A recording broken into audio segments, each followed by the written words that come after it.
শেরপুরের নকলায় অবৈধভাবে ডিলারের গুদামে মজুদের সময় ৪৯ টন ইউরিয়া সার সহ ২টি ট্রাক জব্দ করেছে পুলিশ।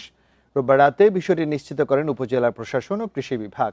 কৃষি অফিস থেকে জানানো হয়, আশুগঞ্জ সার কারখানা থেকে 2টি ট্রাকের সারের ৯০০ বস্তায় ৪৯ টন ইউরিয়া সার ঝিনাইগাতীতে সারের সরকারি গুদাম বাফার গুদামে নেওয়া হচ্ছিল।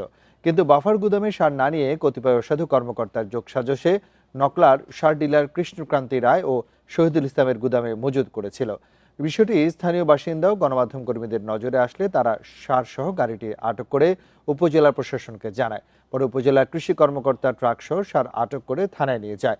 উপজেলা নির্বাহী কর্মকর্তারা জানান, তদন্ত করে জড়িতদের বিরুদ্ধে ব্যবস্থা নেওয়া হবে। আমরা আমাদের ঊর্ধ্বতন কর্তৃপক্ষকে আবার ফোনে বিষয়টি জানিয়েছি। কৃষি অফিসার মহোদয়ের রিপোর্ট পাওয়ার পরে আমরা লিখিতভাবে এই বিষয়ে আমাদের ঊর্ধ্বতনদেরকে অবহিত করব এবং আইনগত ব্যবস্থা নেওয়ার বিষয়টি এখন চলমান রয়েছে।